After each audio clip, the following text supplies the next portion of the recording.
le roi Joram, qui lorsqu'il a reçu le trône, légué par son père Josaphat, lorsqu'il a commencé à s'affermir dans son pouvoir, la première des choses que ce roi a fait, puisqu'il a trouvé que ses frères étaient meilleurs que lui, je ne sais pas dans quel domaine, mais il s'est retrouvé complexé.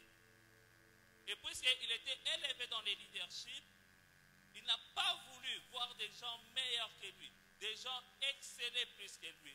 Il a pris l'épée et il a éliminé tous ses frères. Il a tué tous les fils de son père parce qu'ils étaient meilleurs que lui. Et la question du dimanche passé nous était posée, est-ce que nous supportons de voir des personnes qui sont sous notre responsabilité, des personnes qui sont sous notre leadership, des personnes qui sont moins âgées que nous, être meilleures que nous?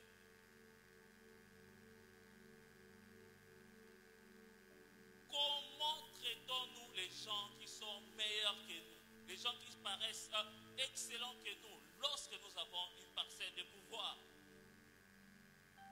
Et là, le roi Joram a tué tous ses frères pour rester les meilleurs. C'est ainsi que je nous disais, ce n'est pas en éliminant les gens qui sont meilleurs que l'on devient meilleur. Si tu veux devenir meilleur, tu dois travailler sur toi-même. Éliminer les gens qui sont meilleurs que toi ne fait pas de toi meilleur qu'eux.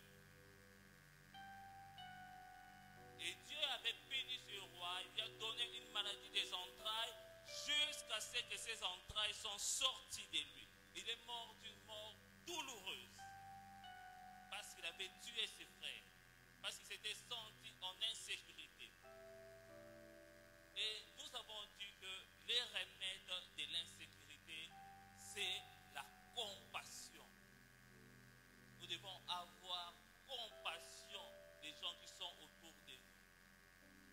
Nous devons pousser ceux qui sont meilleurs que nous à émerger, à devenir encore meilleurs. Vous savez, il y a une pensée africaine qui circule, qui dit que mutu mwindu aningaka mutu aleka ete, mutu azala likolo na ete. Mais le roi Joram que nous avons vu dans la Bible, il n'était pas un Africain, c'était un Israélite, mais il n'a pas voulu voir des gens être meilleurs que lui. Et ce n'est pas une question de peau, ce n'est pas une question de race, c'est une question de cœur. Parce que le cœur de l'homme est méchant. Ton cœur est méchant, frère, sœur. C'est ça la nature humaine. Et si tu n'arrives pas à te doter de la nature divine, tu garderas un cœur définitivement méchant. Voilà pourquoi nous devons être transformés par l'Esprit de Dieu. Ça, c'était une récapitulation. Alors, pour aujourd'hui, nous allons lire les passages dans le livre des Juges, chapitre 3, verset 31. Pouvons-nous honorer la parole de Dieu, s'il vous plaît?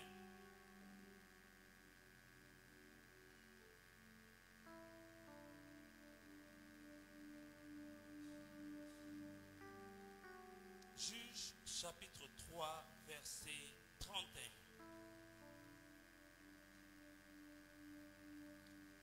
Après lui, il y eut Shamgar, fils d'Anath. Il bâtit 600 hommes des Philistins avec un aiguillon à bœuf. Et lui aussi fut un libérateur d'Israël. Parole du Seigneur. Ok. Salut ton voisin de gauche et de droite. On va être très bref aujourd'hui parce que nous allons beaucoup prier. On va aussi faire en sorte que ceux qui viennent en retard n'écoutent pas la prédication d'aujourd'hui. Amen. Voilà. Je prie que tous ceux qui viendront en retard trouvent déjà la prédication finie.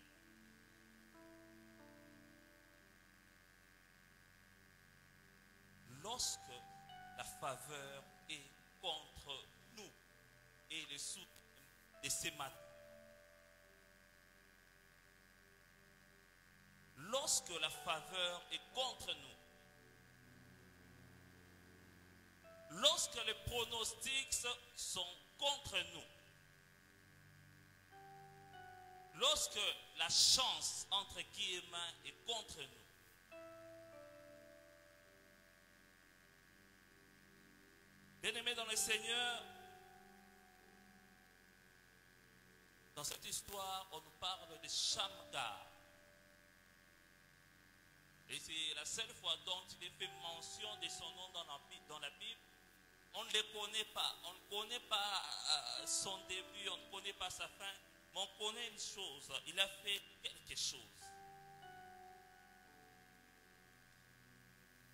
Il a bâti 600 hommes des Philistins avec un aiguillon à bœuf. 600 personnes qui voulaient sa mort. 600 personnes qui voulaient l'assassiner. 600 personnes qui voulaient prendre ce qui était à lui. 600 personnes qui voulaient les dominer. Il les a bâtis tous avec un aiguillon à bœuf. Qui peut combattre contre 600 personnes et rester en vie? Et surpoids des soldats. Cet homme n'avait aucune formation militaire. Cet homme n'était pas entraîné au combat. Mais quand on parle d'aiguillon à bœuf, voyons que c'était un agriculteur, un fermier. Mais avec son aiguillon à bœuf, il a bâti 600 personnes, s'il vous plaît. Lorsque les pronostics sont contre nous, lorsque nous faisons face à des problèmes réputés insolubles, lorsque nous faisons face à des problèmes qui n'ont pas de solution, à des maladies réputées incurables, lorsque nous faisons face à des portes qui sont censées ne jamais s'ouvrir, lorsque nous faisons face à des malédictions qui ont traversé des générations et qui continuent à avoir effet,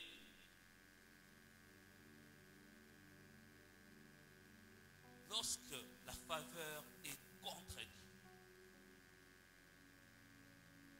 Bien-aimés dans le Seigneur, Shamgar a fait 3 choses. Je vais détailler ces 3 choses. Après, nous allons prier. Premièrement, Shamgar n'a pas fui. Shamgar est resté là où il était. Une fois, nous croyons que réussir dans la vie signifie changer de milieu. Réussir dans la vie signifie se déplacer. Pour mettre fin à certains combats, il faut fuir. Comme on le dit en Lingala, premier moyen de défense, bang. Shamgar n'a pas fui. Il est resté dans la ferme. Il est resté là où il était. Il est resté là où il savait qu'on le cherchait pour l'abattre. On le cherchait pour l'assassiner. Il est resté là. Regarde ton voisin, dis-lui, reste là. Alléluia. Reste là. Vous savez, pour beaucoup de personnes, les bons moments sont restés dans le passé. Il n'y a plus d'avenir, il n'y a plus d'espoir, il n'y a plus rien. Parce qu'on ne voit ni où commencer, ni où finir. Mais dans le Seigneur, je vous dis qu'avec Dieu, le meilleur est devant nous. Restez là où vous êtes. Ne bougez pas. Tant que Dieu ne vous a pas encore déraciné de là où vous êtes appelés à fleurir et à porter du fruit là où Dieu vous a planté. Il est le maître des temps et des circonstances. C'est lui qui permet des temps difficiles. C'est lui qui permet des circonstances difficiles. Et c'est lui aussi qui a l'issue pour te faire sortir de là. Une maladie, manque de finances, la mort, que sais-je encore. C'est Dieu qui permet toutes choses dans ta vie. Même dans la vie de ceux qui sont païens, c'est Dieu qui permet toutes choses. Mais je te dis, ne fuis pas. Reste là où tu es. Dieu va te bénir. Dieu va te localiser exactement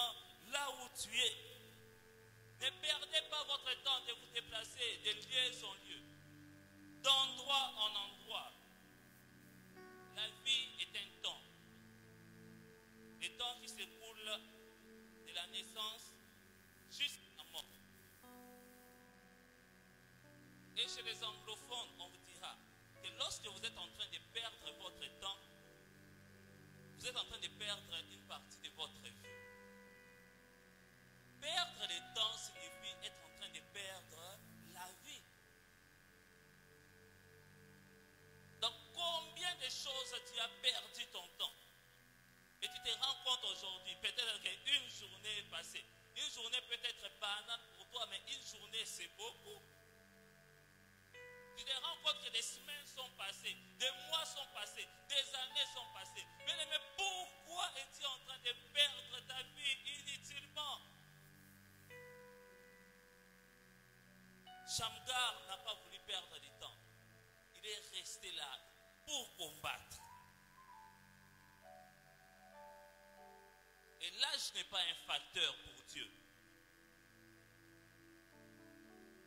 Dieu ne travaille pas en fonction de l'âge.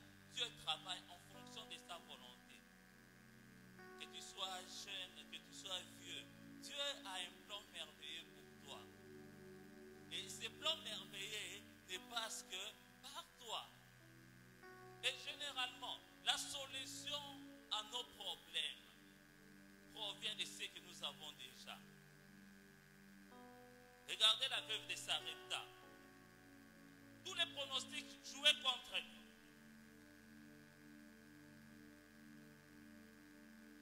Contre elle, pardon. Mais cette dame a survécu par la grâce de Dieu. Regardez Bartimée l'aveugle. Tous les pronostics étaient contre lui, il ne pouvait pas voir. Mais comment cet homme a-t-il retrouvé la vision? Il n'a pas fui. Il est resté là où il était chaque jour. Et dans sa fidélité, dans son endroit de chaque jour, il a entendu Jésus-Christ passer. Et Jésus-Christ lui a redonné la vie. Quand on est en train de trop bouger, Dieu peine à nous localiser. Le jour où Dieu dit que je viendrai te trouver à cet endroit, quand tu es en train de bouger, Dieu vient là. Et toi, tu n'es pas là. Tu rates la grâce de Dieu. Tu rates la main. Bien-aimés dans le Seigneur, soyons patients. Ne soyons pas des nomades. Deuxièmement, Shamgar a utilisé ce qu'il avait. Qu'est-ce que tu as? Et ne dis pas que tu as rien. Dieu t'a forcément donné quelque chose. Ça peut ne pas être physique, mais Dieu t'a donné quelque chose. De l'imagination, des pensées, des idées. Dieu a mis quelque chose en toi. Et quand je dis que la solution provient d'abord en toi, la solution, se trouve en toi, c'est parce que Dieu t'a donné une capacité qui te permet d'affronter ces problèmes-là. Aucune tentation qui nous est survenue n'est au-dessus de nos forces. Shamgar a utilisé un aiguillon à bœuf, s'il vous plaît.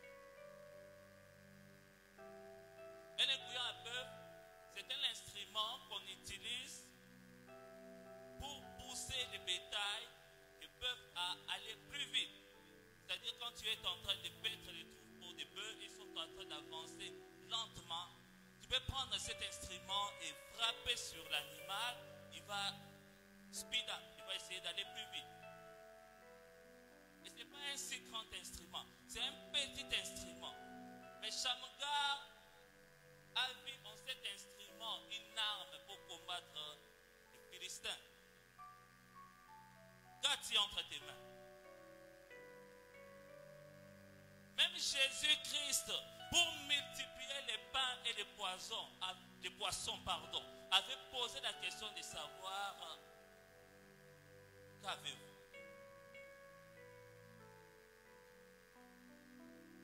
Dieu ne travaille pas en fonction de ce que tu n'as pas. Dieu travaille en fonction de ce que tu as, en fonction de ce que tu possèdes. attention que tu mettes ce que tu possèdes, que tu mettes ce que tu as à la disposition du plan de Dieu. Make sense? Amen. Shamgar a utilisé cela. Et avec un simple aiguillon pour les bœufs, il a tué 600 Philistins. Pas un, pas deux, pas trois, pas 100, pas 200, mais il a tué 600 Philistins, s'il vous plaît.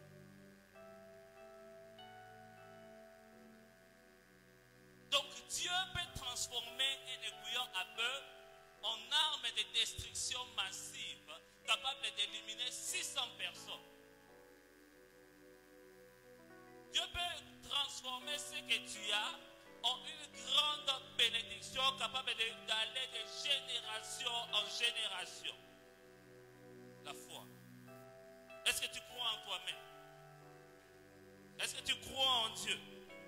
Est-ce que tu crois que les capacités de Dieu sont illimitées? Et tout passe par ça. Tant que nous ne croyons pas, nous ne verrons rien. Et tout dépend de ta manière de regarder. Tout dépend de ton angle d'observation de la situation que tu es en train de traverser. Tout ce que tu regardes avec concentration deviendra grand pour toi. Si tu regardes la peur avec beaucoup de concentration, la peur va t'envahir, la peur va devenir grand et grand et grand en toi. Et quand la peur devient grande, on entre dans la théorie du complot. On cherche qui a fait ceci, qui a fait cela, qui a été capable de faire ceci. On m'a fait du mal par qui? Regardez l'apôtre Pierre. Jésus a appelé l'apôtre Pierre à venir marcher sur les eaux, n'est-ce pas? Nous connaissons l'histoire. Pierre a répondu, il est venu, il a commencé à marcher sur l'eau. Tant qu'il avait les regards fixés sur Jésus-Christ, il ne se noyait pas. Parce qu'il était focus, il était concentré en la personne de Jésus. Il ne se noyait pas. Mais quand il a quitté les regards, il a ôté ses regards de Jésus pour commencer à regarder les circonstances, la mer était agitée. Il s'est dit qu'une personne normale ne pouvait pas marcher sur l'eau. La foi est partie, la conscience a pris place. Pierre s'est concentré sur la peur et par la peur, il a commencé à se noyer. Ce que vous regardez avec attention devient grand pour vous. Voilà pourquoi Dieu nous appelle à ne pas marcher en fonction de ce que nous regardons. Nous ne marchons pas par la vue, parce que la vue est en train de nous tromper. Mais nous marchons par là. Alléluia. Nous marchons par. Acclamons le Seigneur.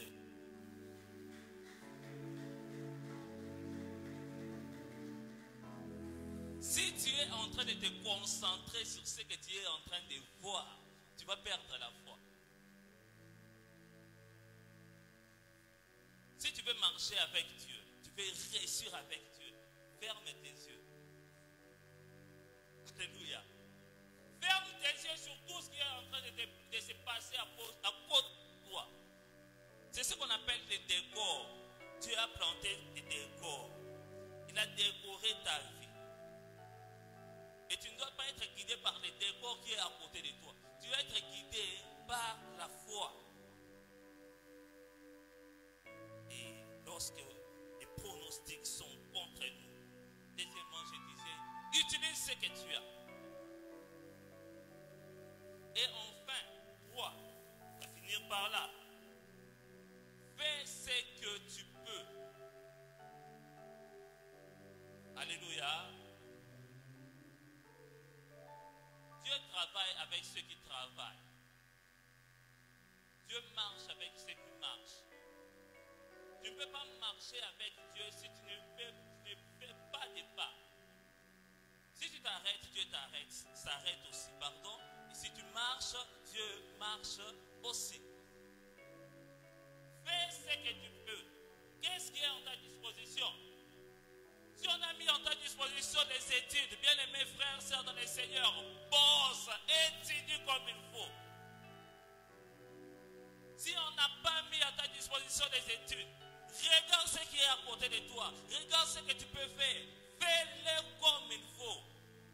Dieu va te bénir avec ce que tu es en train de faire.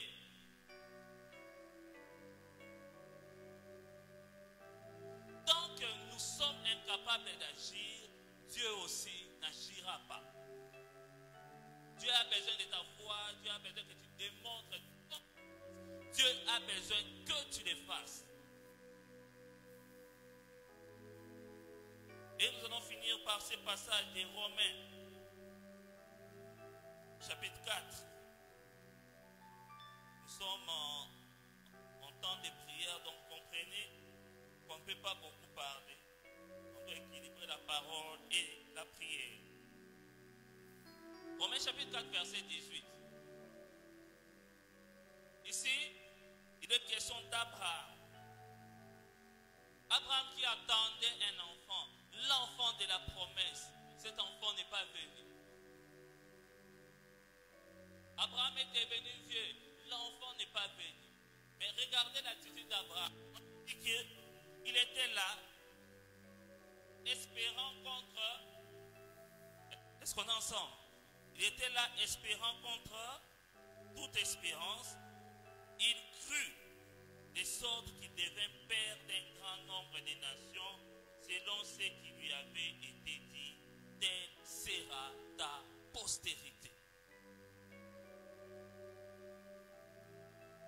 Circonstances défavorables, la faveur contre lui, l'âge contre lui. Abraham continuait d'espérer contre toute espérance.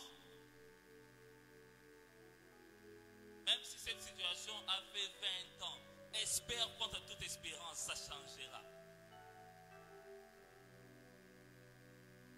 Même pour notre église, nous espérons contre toute espérance. Dieu va se manifester encore et encore et encore. Même quand tu as une maladie réputée chronique, incurable, espère contre toute espérance. Dieu est capable de déjouer même les diagnostics des médecins.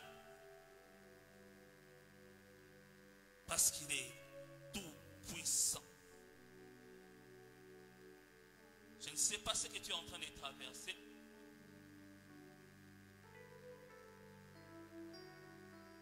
Mais je t'encourage à garder espoir. Un chien vivant vaut mieux qu'un lion mort. Une personne qui perd l'espoir, une personne qui perd l'espérance ne vit plus. Mais une personne qui continue d'espérer verra des jours meilleurs. Et surtout si tu es en train d'espérer en Dieu. Ceux qui placent leur confiance en l'Éternel ne tombent jamais dans la confusion. Dieu relève toujours ceux qui sont en train de tomber, tant qu'ils placent leur confiance en l'Éternel. Et ce que nous devons faire, c'est marcher avec Dieu dans la foi. Croyons que Dieu est en train de nous guider vers la bonne direction, la terre promise. Enlevons en nous l'appétit de l'Égypte. Les enfants d'Israël, alors qu'ils étaient conduits par Moïse, ils ont affronté la famine. Ils ont vu les miracles, les merveilles de Dieu. Dieu a séparé la mer Rouge, ils sont traversés. Mais ils se sont rebellés encore contre Dieu quand ils ont vu que les circonstances ne leur étaient pas favorables. Pourquoi Moïse nous a-t-il fait sortir d'Égypte? Pourquoi nous a-t-il amenés en ces lieux? N'y avait-il pas de sépulture en Égypte pour que nous puissions venir être enterrés dans les déserts? Et les chrétiens, nous sommes comme ça. Nous oublions ce que Dieu a fait par le passé. Ils ont acclamé quand la mer Rouge s'est coupée en deux.